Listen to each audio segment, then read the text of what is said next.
आपका स्वागत है। मैं हूं संस्कृति जैन। कोरोना संक्रमण की मौजूदा परिस्थितियों को देखते हुए सावधानी बरतना निहायत जरूरी है। ऐसे में वीएस नेटवर्क आपसे यही अपील करता है कि किसी भी प्रकार की कोताही ना बरते। इसी के साथ शुरुआत करते हैं बुलेटिन की। तामिया की साजकुई मलार ढाना में लॉकडाउन के दौरान विवाह समारोह में 200 से ज्यादा लोगों का जुटना और सूचना पर कार्रवाई करने पहुंचे तहसीलदार और टीआई की करनी का सच दोफाड़ हो चुका है। पुलिस अपने सच के साथ गांव के 15 युवकों की गिरफ्तारी कर चुकी है। तो इधर विवाह समारोह के दौरान अभद्र घटना का सच सामाजिक आक्रोश बनता जा रहा है। जुन्नारदेव क्षेत्र के पूर्व विधायक नत्थन शाह कवरेती ने प्रशासन को ज्ञापन सौंपकर शासकीय सेवकों द्वारा की गई अभद्रता की भर्त्सना की है। कि जो घटना हुई आदिवासी समाज के साथ, ये एक अच्छा व्यवहार नहीं आदिवासियों के लिए जो थाना प्रभारी ने करी है। ये दुर्भाग्यपूर्ण घटना है। आप क्या चाहते हैं? हम चाहते हैं कि थाना प्रभारी जो प्रीति मिश्रा है उसको वहाँ से तुरंत हटाया जाए और उस पर कार्रवाई की जाए।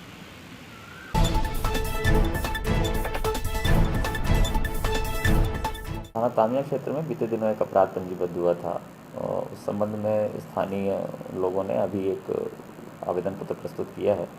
उसमें जो बातें बताई गई हैं उसकी जांच के लिए श्री संजीव कुमार उइके एडिशनल एसपी छिंदवाड़ा को हमने ये अग्रेसित करके जांच के लिए दिया है। उनको ये भी कहा गया है कि वो जांच हेतु घटनास्थल पर जाएं, परिजनों से बातचीत करें और जो भी तथ्य इस बारे में सामने आते हैं उसके अनुरूप निष्पक्ष और स्वतंत्र जांच करें। असंगठित कामगार कांग्रेस अध्यक्ष वासुदेव शर्मा एवं संगठन पदाधिकारियों ने मलार ढाना की घटना की उच्च स्तरीय जांच की मांग की है। अध्यक्ष वासुदेव शर्मा का कहना है कि ऐसे अभद्र टीआई को नौकरी से बर्खास्त किया जाना चाहिए, तो साथ ही गिरफ्तार किए गए निरीह आदिवासी भाइयों को तुरंत रिहा किया जाना चाहिए। वो आक्रोश और ज़्यादा न बढ़े, इसका ध्यान रखना था, लेकिन प्रशासन ने, पुलिस ने ऐसा नहीं किया। हमने असंगठित कामगार कांग्रेस की ओर से प्रशासन से यही मांग की है कि इस पूरे मामले की न्यायिक जांच की जाए, नंबर 1। नंबर 2, तामिया का टीआई है उनका को सस्पेंड किया जाए, उनका तबादला किया जाए और आदिवासी बाहुल्य इलाकों में आदिवासी को टीआई भेजा जाए आदिवासी, क्योंकि वो आदिवासियों की मुश्किलों को समझता है, उनकी परंपराओं को जानता है, उनके साथ कैसा व्यवहार किया जाए ये भी वो समझता है। तो ये मांग है और इस मुद्दे का छिंदवाड़ा से निकल के मुद्दा ये अब राष्ट्रीय स्तर पर पहुंच गया। कल ये ट्विटर पर टॉप ट्रेंड किया है। कोरोना काल में समूचा समाज परिवर्तन के सकारात्मक दौर से गुजर रहा है। पर्यावरण का महत्व लोगों को समझ आया है कि इकोसिस्टम में हर जीव, हर पेड़ पौधे का एक अहम स्थान है।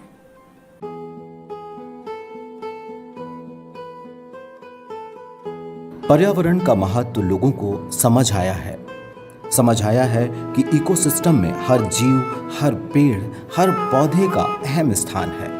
प्राचीन काल में ऋषि मुनियों ने जिस तरह फलाहार का महत्व बताया था, वह कोरोना काल में अब जाकर सबको समझ आ रहा है। लोग फलों में जिंदगी ढूंढ रहे हैं। आज हम बात कर रहे हैं नारियल, जिसे हम श्रीफल भी कहते हैं, और श्रीफल का जल। नारियल एक अच्छा एंटीबायोटिक है। इससे हर तरह की एलर्जी दूर होती है। नारियल का तेल एक अच्छा सनस्क्रीन है। इसे धूप में लगाकर निकलें। इसके सामने महंगे से महंगा सनस्क्रीन फेल है। सबसे खास बात, नारियल गिरी हो या नारियल का पानी, दोनों में एंटी बैक्टीरियल, एंटी फंगल और एंटी वायरल तत्व होते हैं जो रोगों से लड़ने की क्षमता प्रदान करते हैं। गर्मियों में नारियल पानी पीना बहुत फायदेमंद है क्योंकि यह यूरिन इन्फेक्शन दूर करता है, डिहाइड्रेशन से बचाता है। नारियल पानी में प्रचुर मात्रा में इलेक्ट्रोलाइट्स होते हैं। ये ऊर्जा के त्वरित स्रोत हैं जो कमजोरी को तुरंत दूर करते हैं। आयुर्वेद के मुताबिक नारियल पानी पीने का उचित समय सुबह सूर्योदय से सम तापमान यानी 10:30-11 बजे तक का होता है। कोरोना संकट काल में नारियल पानी के प्रति लोगों का रुझान बढ़ने से फुटकर फल विक्रेताओं को अच्छी खासी ग्राहकी मिली है। मांग बढ़ने के साथ नारियल पानी, जो पहले 30 से 40 रुपए प्रति नग उपलब्ध था, 2021 के फर्स्ट लॉकडाउन से कीमतें बढ़ीं और अब 60 रुपए प्रति नग का रेट है। नारियल पानी की खूबियां जानने के साथ एक बात विशेष ध्यान रहे, सावधानी यहाँ भी ज़रूरी है। कोविड संक्रमण काल में अन्य चीज़ों की तरह नारियल भी वायरस का वाहक हो सकता है, इसलिए नारियल लेकर घर पहुँचें तो इसे गर्म पानी से ज़रूर साफ़ करें और बाज़ार की स्ट्रॉ की जगह साफ सुथरे घर के बर्तन में नारियल पानी पिएं। स्वास्थ्य की शुभकामनाओं के साथ वीएस न्यूज़ नेटवर्क।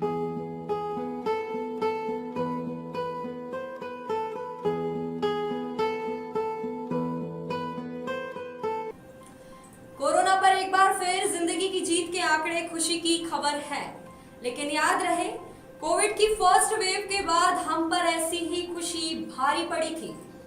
प्रशासन ने सबक लेते हुए फिलहाल कोरोना कर्फ्यू 24 मई तक बढ़ाया है और एसपी विवेक अग्रवाल ने भी गैर जिम्मेदार घुमक्कड़ों पर सख्ती के निर्देश दिए हैं। नतीजा ये कि पुलिस चेकिंग पहले से ज्यादा सख्ती के साथ की जा रही है। ऐसे में सलाह ये कि लॉकडाउन में सहयोग का सिलसिला ही हमें कोरोना जंग जिता सकता है। सावधानी बरतें और घरों में ही रहें।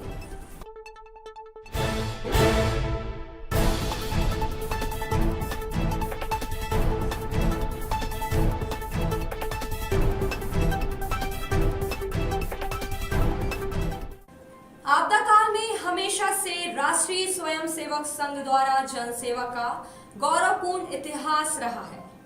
मौजूदा कोविड संकट काल में भी आरएसएस तथा अनुसांगिक संगठन जरूरतमंदों की हर तरह से सेवा में जुटे हुए हैं।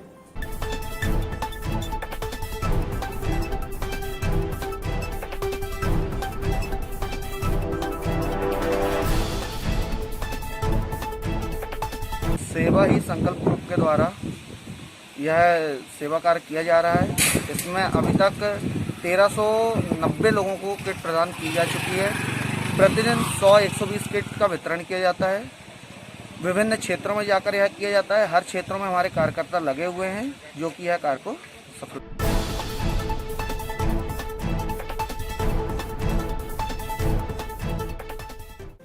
राष्ट्रीय हिंदू सेना छिंदवाड़ा इकाई के सदस्य भी आपदा काल में हर संभव मदद और सेवा कार्य में जुटे हुए हैं।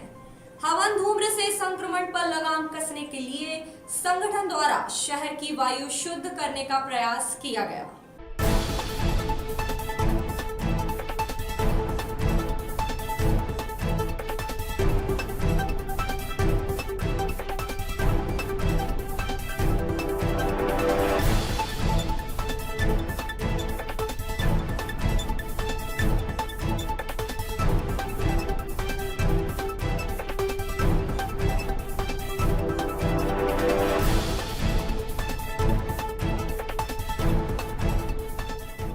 आज छिंदवाड़ा जिले में गुलावरा गलियों में गली नुक्कड़ों में जा के वातावरण शुद्धि के लिए 5 तत्वों की लकड़ी जो है आम जाम इमली वगैरह 5 प्रकार की इत्यादि लकड़ी है जो उन्हें संगठन के माध्यम से वातावरण शुद्धि के लिए पूरे जिले भर में मुहिम चलाई जाएगी।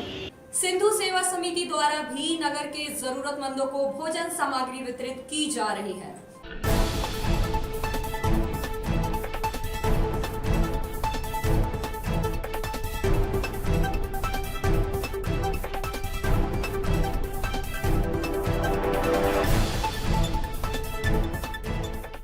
से प्रतिदिन 400-500 पैकेट रोज प्रतिदिन बांट रहे हैं। चाय नाश्ता बिस्किट सुबह शाम रोज सेवा दे रहे हैं।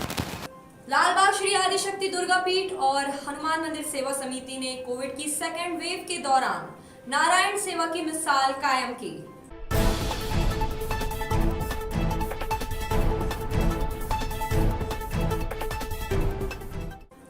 हर दिन नई स्वास्थ्य समस्या से रूबरू होती जिंदगी में कोरोना अब अपने सहयोगी को भी इंट्रोड्यूस कर चुका है। ब्लैक फंगस नामक फफूंद भी अब इंसानों पर भारी पड़ रही है। ऐसे में क्या कहते हैं चिकित्सा विशेषज्ञ? एक नजर सलाह पर।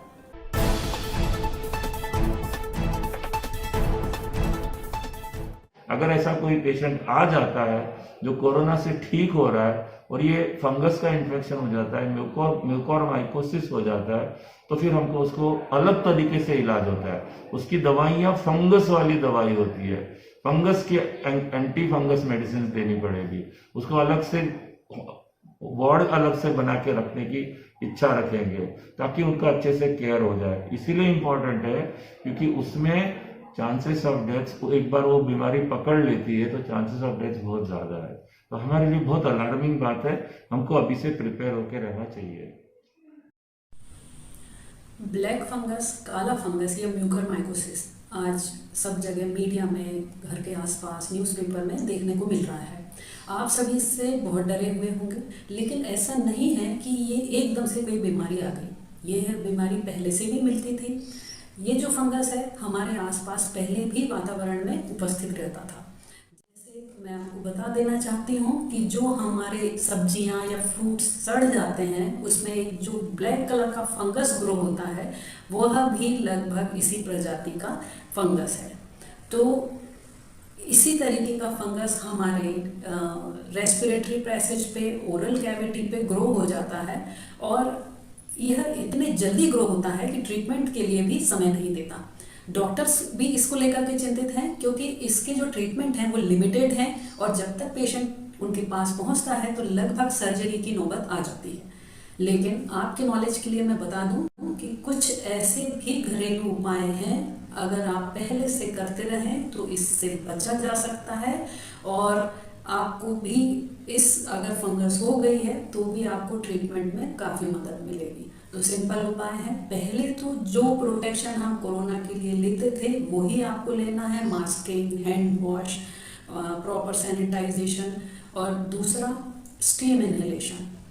फंगस के बॉडी में एंटर होने के सिर्फ दो ही रूट हैं, एक nasal passage and oral cavity. तो आपको इन दोनों पैसेज को बहुत ही हाइजीन मेंटेन करके रखना है।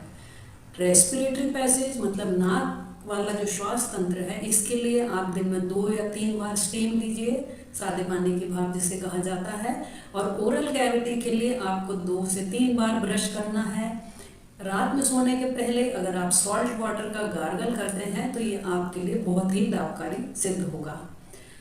अब ट्रीटमेंट में इसके ट्रीटमेंट पहले से ही मौजूद है। यह फंगस खासकर इम्यून डेफिशिएंसी वाले जो बीमारियां हैं उन लोगों को ही होती थी, जैसे एड्स पेशेंट हो गया, कोई लंबे समय तक वेंटिलेटर पे है, उन पेशेंट्स को ये होती थी। किसी को ब्लड ल्यूकेमिया या ब्लड कैंसर है या जिनका किडनी ट्रांसप्लांट हुआ है, उन लोगों को यह बीमारी देखने को मिलती थी। लेकिन कोरोना के बाद इसका ज़्यादा पाया जाना इसलिए हो रहा है क्योंकि heavy dose of steroids and overloading of antibiotics. तो जब भी आप हैवी डोज ऑफ स्टेरॉइड लेते हैं आपका ब्लड शुगर बढ़ जाता है और जब भी ब्लड शुगर बढ़ेगा फंगस को इजीली भोजन पानी मिलता जाएगा और वह बहुत आसानी से, आराम से दिन दुगनी रात चौगुनी ग्रो होगी। तो आप सभी से निवेदन है कि जो लोग डायबिटिक हैं वो अपना खास शुगर लेवल का ध्यान रखिए। जो लोग स्टेरॉइड्स पे हैं बिना डॉक्टर के पूछे अपनी डोज मत बढ़ाइए और डॉक्टर से कोशिश करें उनको बताने की कि हमें स्टेरॉइड्स कम से कम दिया जाए। होम्योपैथी में इसके लिए बहुत अचूक दवाएं हैं। अगर शुरुआत में ही पेशेंट होम्योपैथिक मेडिसिन लेता है तो उससे फंगस होने का खतरा लगभग ना के बराबर हो जाता है। अगर फंगस ग्रो हो भी गई, उसके सिम्टम्स पेशेंट्स को आ भी गए, जैसे कि फेस में एक तरफ दर्द होना, आँख में रेडनेस, पानी आना या नाक में थिक स्कैब का जम जाना या नाक से ब्लड आना, तो हम अगर लक्षण के हिसाब से पेशेंट्स को होम्योपैथिक दवाई देते हैं तो फंगस का जो ग्रोथ रेट है वो 0 हो जाता है और पेशेंट बहुत आसानी से इस फंगस पे। बुलेटिन का सिलसिला यहाँ थमेगा नहीं, हर खबर से हम करते रहेंगे आपको अपडेट।